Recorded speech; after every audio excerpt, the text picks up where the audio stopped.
Muy buenas tardes, estamos en una nueva edición de La Palabra Justa. Eh, Estamos conmovidos aún por los sucesos de este fin de semana en la hermana República Plurinacional de Bolivia, que ha vivido una jornada electoral muy importante, que puso en evidencia el rol nefasto que había cumplido la OEA, el gobierno de facto de Yanine Áñez, el personaje nefasto también de Camacho y los demás candidatos de la derecha boliviana que habían denunciado fraude que se habían impuesto en el gobierno de la hermana República de Bolivia. Hubo a raíz de esto unos tremendos ataques a la libertad de prensa, violaciones a los derechos humanos. Para charlar sobre esta situación, bueno, primero te saludo, Pedro Benítez. Muy buenas tardes, ¿cómo te va? Todo bien, Martín, ¿cómo estás? Todo bien. Muy bien. Acá sorprendido por esta victoria del MAS, ¿no? La verdad que creo que a todos nos sorprendió. Impresionante. A todos nos sorprendió. Justo un año. Y también No, justo un año. sí, a Daniela Ferraiolo en la producción general, que está siempre ahí, es como el alma mater que hace que todo se produzca. Para charlar sobre lo que estábamos hablando de la situación en Bolivia, vamos a hablar con Leonardo Juárez, director de la revista Centenario, historiador, es docente. Leonardo Juárez, muchísimas gracias por atendernos, por charlar un rato con nosotros. ¿Cómo te va? ¿Qué tal? Buenas noches, gracias por la invitación. Leonardo Juárez, como dije, director de la revista Centenario, y digo esto es importante porque uno de los sucesos que marcó la llegada del gobierno de facto de Áñez en Bolivia fue la detención de un periodista, un fotoreportero argentino, Facundo Molares, que trabaja que estaba cubriendo los sucesos en Bolivia para la revista Centenario. Hasta el día de hoy sigue detenido, está en muy malas condiciones de salud. Su familia está exigiendo al gobierno argentino, a Cancillería y al gobierno boliviano una pronta atención médica. Leonardo, ¿cuál es la situación? ¿Cómo se vivió en la revista esta situación de la detención de Facundo durante este proceso que se dio en Bolivia desde el año pasado? Claro, hace 11 meses que está preso Facundo en la cárcel de Chonchocoro, a 4.450 metros sobre el nivel del mar, en la cárcel de máxima seguridad, en un proceso viciado totalmente. Ha sido denunciado en todos los organismos internacionales porque el papá de Facundo es abogado además.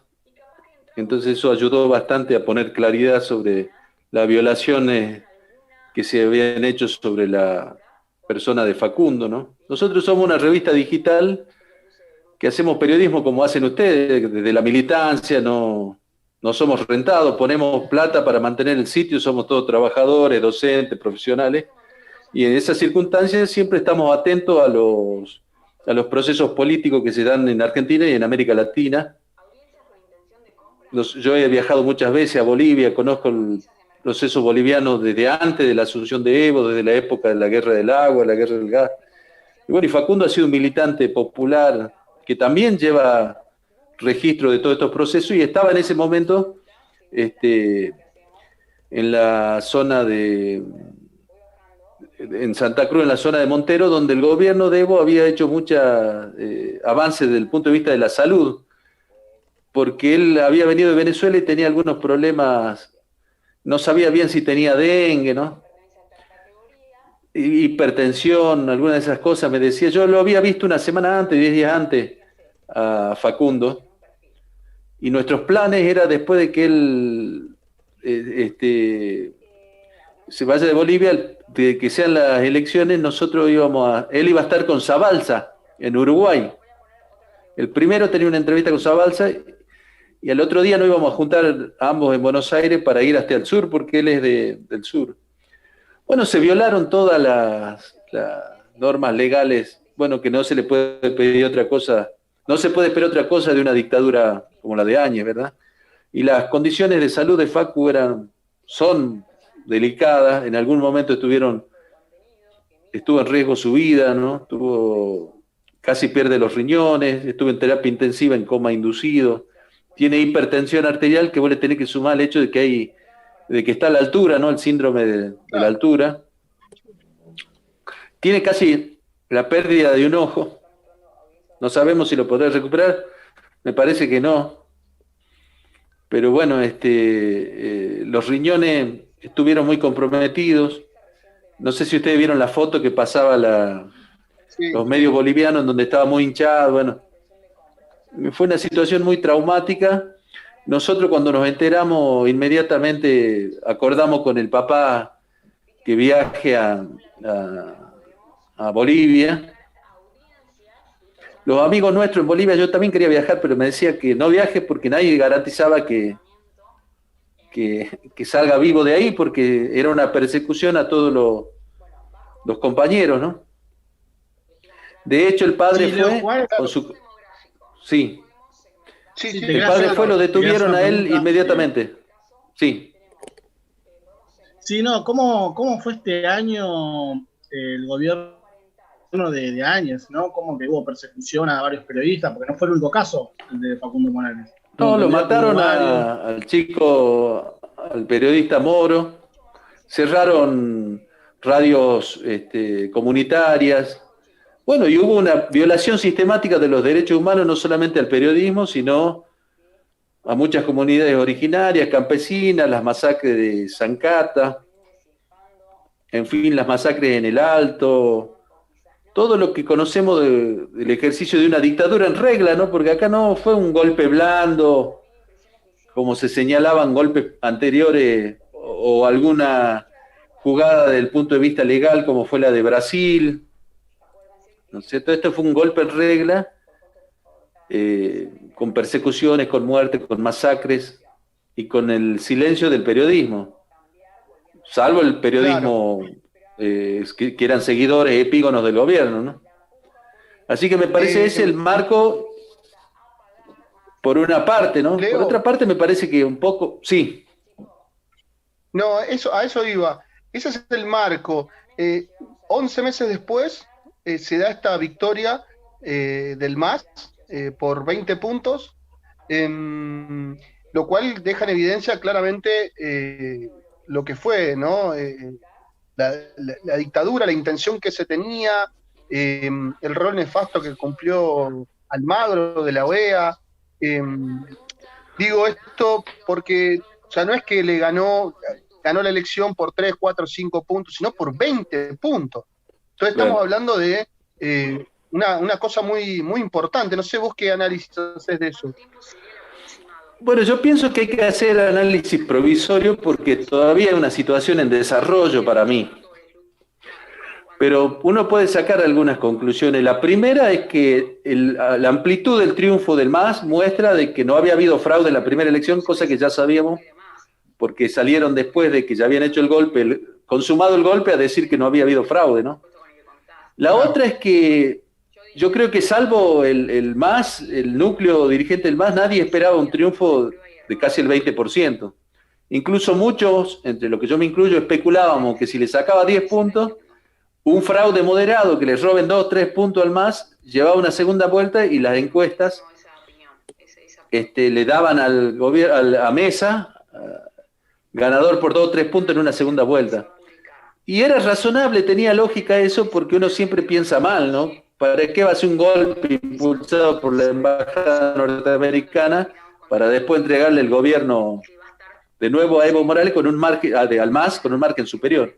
Yo creo que ahí se combinan varias cosas en el triunfo por 20 puntos. Me parece que, como en todas las elecciones, hay una combinación de bronca y esperanza, ¿no? Creo que hay una combinación de bronca en relación al manejo, a la violencia, a la desocupación, al pésimo manejo del COVID-19, ¿no es cierto? Ahí me parece que se expresa la bronca y el rechazo hacia el gobierno de Áñez. Vos sabés que la informalidad en la economía boliviana yo creo que debe llegar al 75-80%, porque antes del COVID era del 65%. O sea, la situación económica se notó claramente, las dificultades, el retroceso del pueblo boliviano. Pero yo digo que es un voto bronca, pero también había crítica al gobierno de Evo antes del golpe. Por lo tanto, creo yo que es un voto bronca combinado con una esperanza, pero no es un cheque en blanco al MAS. Eso me parece bien, no es un cheque en blanco, porque también se expresaban críticas al periodo anterior. Y por otra parte, este capital electoral que recupera el MAS, este 20% que recupera, si no produce transformaciones rápidamente que impacten en el pueblo boliviano, se le puede fumar. ¿No es cierto? Claro.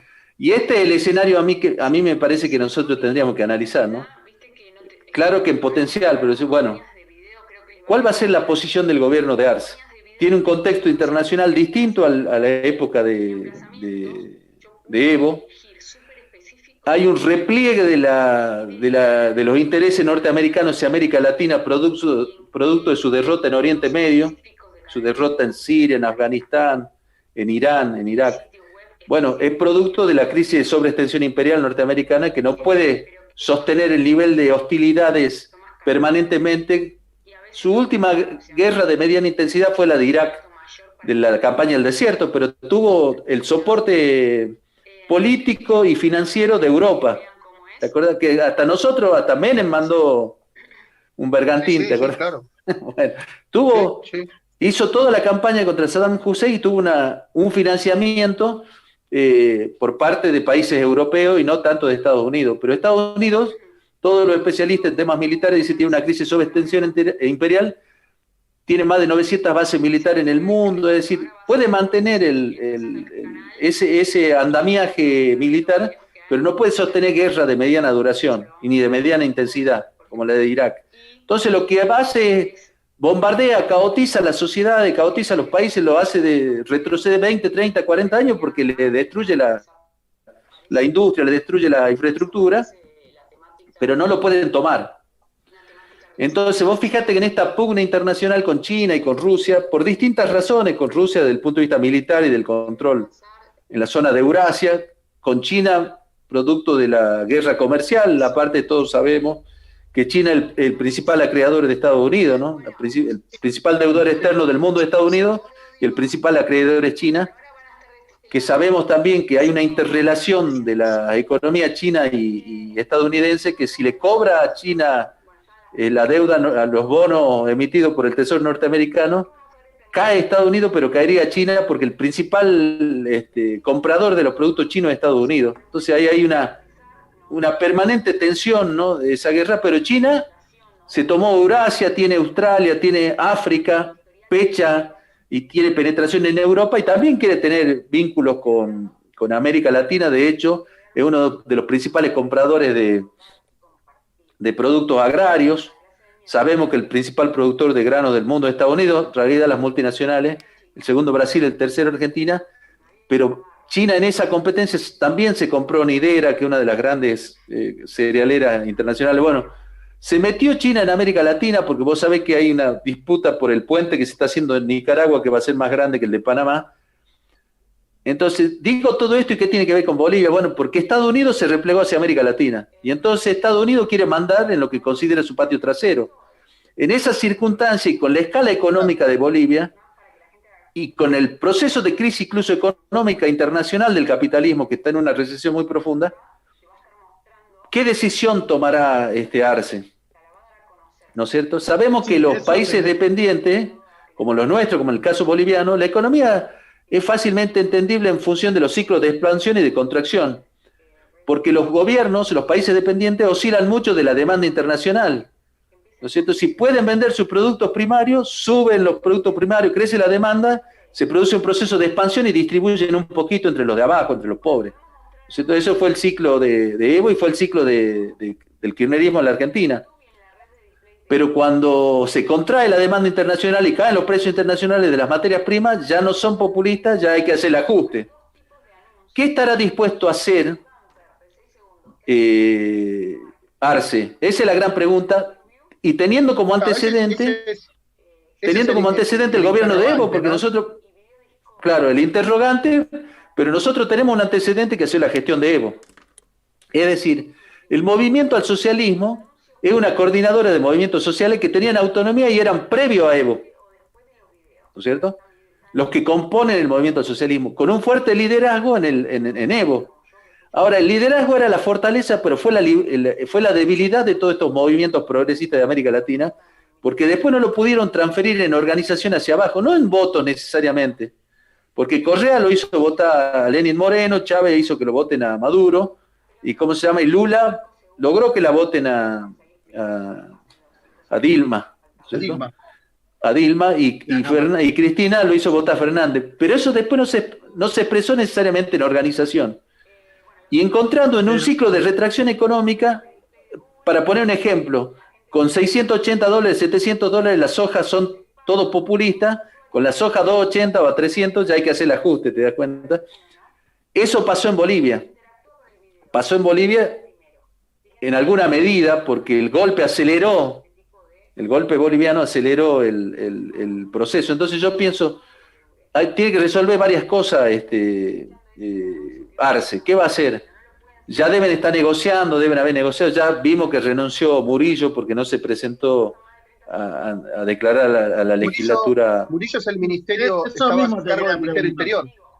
Estaba a cargo, mira, todos los ucranianos que son todos de corte netamente supremacistas, racistas, tipo fascista, estaban en el control del gobierno, ¿no? Murillo es ucraniano y Branko Marinkovic, el ministro de Economía, que planteaba la devaluación. Si uno leía los diarios de ayer, antes de ayer en Bolivia, antes de las elecciones, Branco planteaba la devaluación, que es el modelo de todos los exportadores. Acá también los que están vinculados a la tenencia de los dólares, la cerealera, la minera, el sistema financiero, le viene bárbaro una devaluación.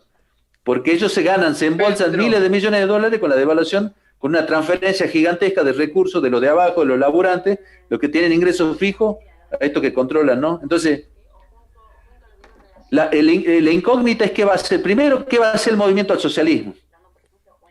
Porque yo te decía ayer a vos, y comentaba con los compañeros, que si hubiera sido derrotado el movimiento al socialismo, iba a ir un proceso de desintegración con varios liderazgos, porque eso se mostró en la resistencia al golpe. No era una locura, porque en la resistencia al golpe, el liderazgo fuera de Bolivia, porque nunca se planteó un plan B, nunca se planteó un plan de enfrentamiento de manera organizada y estructurada. Nosotros estuvimos con el mismo Facu en Bolivia charlando y la preocupación... Sí. No, quedó demostrado, bueno, yo a mi entender, o lo que yo pienso, es que después de un año ese era el miedo de Evo Morales, de que en realidad no se podía haber presentado en las elecciones, y hizo una modificación a la Constitución, y se presentó igual, porque no tenía un candidato para dejar. Y ahora, después de un año, creo que saca la misma cantidad de votos, y un poco más que en la elección del 2005. Claro. Y Arce, ¿qué clase de políticos espera él? Sabemos sus antecedentes, que era el ministro de Economía, o algunos dicen del milagro económico boliviano, pero ¿qué es esto? ¿Qué es lo que se espera o lo que estás diciendo? Bueno, yo lo que pienso, varios periodistas me preguntaban si no había una especie de Lenin morenización de Arce, si ese era un riesgo. Me parece que no pasa por ahí. Por varias razones. Primero, Arce tiene una tradición, él viene del Partido Socialista, ¿no es cierto? Tiene alguna militancia, y él estuvo toda la gestión de las dos gestiones de Evo en la presidencia. Eso me parece que es un componente. Claro que en la política no existen los monjes negros, no existe yo te pongo a vos y después te dirijo desde afuera. El que tiene el gobierno y el que firma los decretos es el que manda y todos se centralizan en eso. Pero resulta que Evo tiene un fuerte liderazgo hacia adentro del movimiento al socialismo, pero el movimiento socialismo no es un partido, ¿no es cierto? Y tiene un componente que es el tema racial también hacia adentro, que expresa Choquehuanca. Choquehuanca, durante la gestión que fue el canciller de Evo Morales y el inventor del pachamamismo y todas esas cosas, él tenía una pugna con los caras, que era García Linera, por ejemplo. Esa existió, el que equilibraba esa pugna era Evo. Hoy un hombre de clase media como Arce, un cara, digamos, el presidente, pero el vicepresidente es Choquehuanca. Esa es la fórmula. Yo que pienso que el contexto internacional cambió, la crisis del capitalismo, una crisis mundial, la recesión es terrible, la escala económica de Bolivia es pequeña, no me acuerdo ahora cuánto es su PBI, pero Argentina tiene 500 mil millones de dólares de PBI, Bolivia debe ser, no sé, 20 mil millones. Dicen ellos que con 6 mil millones de dólares resuelven, ¿no es cierto? Pero acá, como decía Napoleón, para hacer tortilla hay que romper huevo, y en general los gobiernos progresistas demostraron sus límites, porque los únicos huevos que rompen parecen los de los sectores más afectados por la crisis del capitalismo, de los que menos tienen, ¿no es cierto? Entonces no afectan los intereses de los poderosos. Por eso no se rompió la matriz económica neoliberal en ninguno de los gobiernos del ciclo progresista, ni en la Argentina, ni en Bolivia, porque en Bolivia lo que cambió fue el alquiler del gas y del petróleo. En los gobiernos neoliberales dejaba el 17% para Bolivia y ahora dejaba el 83%. Que eso implicó una transformación en Bolivia, no implicó el bono Juancito Pinto, implicó aumento de la formalidad en el trabajo, implicó obras de infraestructura como rutas. Yo las primeras veces que iba a Bolivia era como un viaje al siglo XIX, me hacía acordar el libro de Panettiere que estudiábamos en historia cuando se hicieron los caminos en la Argentina en el siglo XIX. O sea, evidentemente hubo un avance en el gobierno de Evo Morales a partir de cambiar la ecuación del alquiler de los servicios estratégicos. Pero después, por ejemplo, el pachamamismo le generó una dificultad.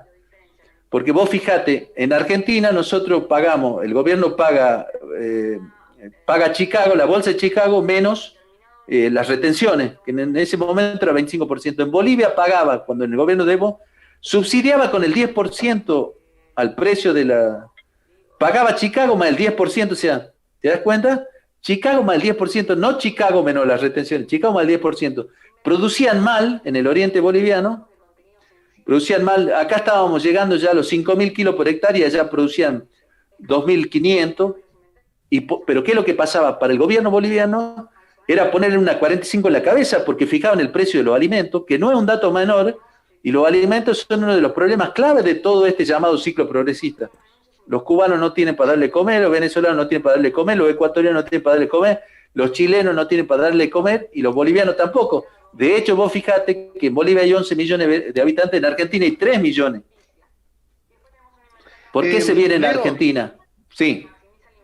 Leo, otro de los puntos que hay que ver, que como vos decís, esto está abierto, esto recién está sucediendo, es en materia de derechos humanos, no más allá de lo que hablábamos al principio de los periodistas.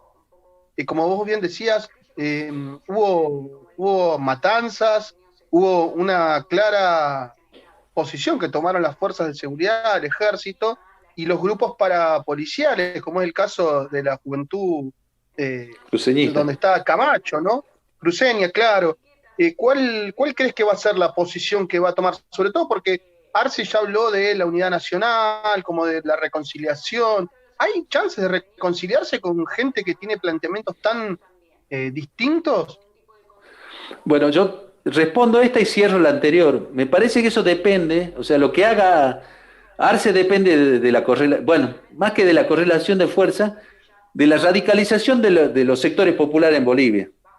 Es decir, si Arce privilegia las negociaciones con los grupos internacionales en desmedro del gobierno boliviano, hay una cierta autonomía de los movimientos sociales que la van a poner en la calle. Por lo tanto, va a haber una presión por izquierda, digamos.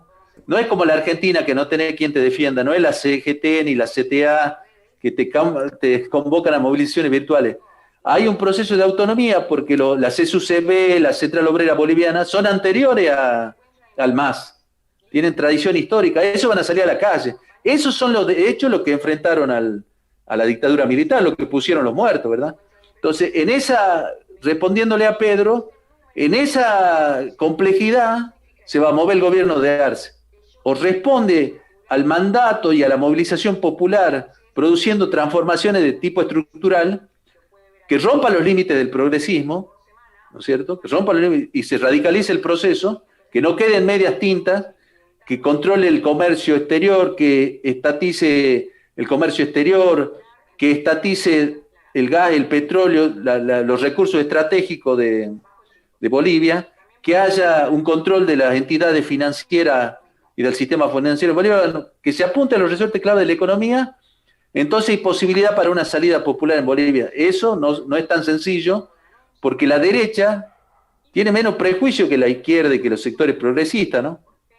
Vos fijate, y ahora respondo lo que vos me preguntabas, Martín, hace 2 semanas o hace 1 semana y media vino de Estados Unidos el ministro de Gobierno Murillo. Y Murillo dice que fue e hizo acuerdos para la compra de armamentos. Que tengan miedo los terroristas, decía Murillo, así con un estilo patotero, que tengan miedo porque vamos a defender el Estado y vamos a defender la propiedad privada. Así que es probable que haya provisto, que haya armado con material que hayan comprado en Estados Unidos a los grupos paramilitares que no tuvieron problema, no sé si vos te recordás, no solamente las muestras de fascismo, de racismo y de violencia de la juventud cruceñista y de otros grupos paramilitares, no solamente del oriente, sino de la zona del Beni, de Pando, sino que también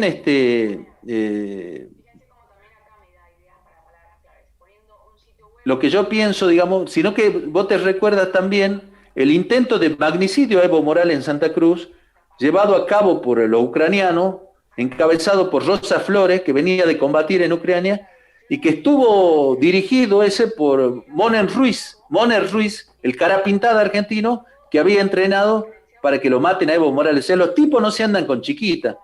Por lo tanto, me parece a mí que es una formalidad, entre comillas, por eso yo digo que es una crisis en desarrollo, este llamado a la unidad nacional. Un llamado a la unidad nacional que implicaría que haya impunidad, que no se investiguen las matanzas que se hicieron en Bolivia a partir del golpe, que se negocie una salida a Miami o a Manhattan de Trujillo, de Murillo y de Áñez como responsable del golpe, que quede en la impunidad, todas esas cosas. A mí me parece que no va a ser tan fácil para darse eso porque va a haber una presión de los movimientos sociales, de los derechos humanos y de la comunidad internacional. Y aparte me da la impresión a mí que siempre es menos conflictivo. Claro que uno dice, son pesados la derecha boliviana, ¿eh? No tienen muchos pruritos, no hacen tantos cálculos políticos en algún punto, pero siempre es menos complejo una resolución de los derechos humanos que de la situación económica. Así que puede ser que dé algunas señales. No les importa. Puede ser que dé algunas señales, ¿no? Digamos. Creo que no, a la hora de tirar no tienen problema. Esta gente son nefastos. Sí, no, bueno, son grupos paramilitares puestos al servicio de otros intereses.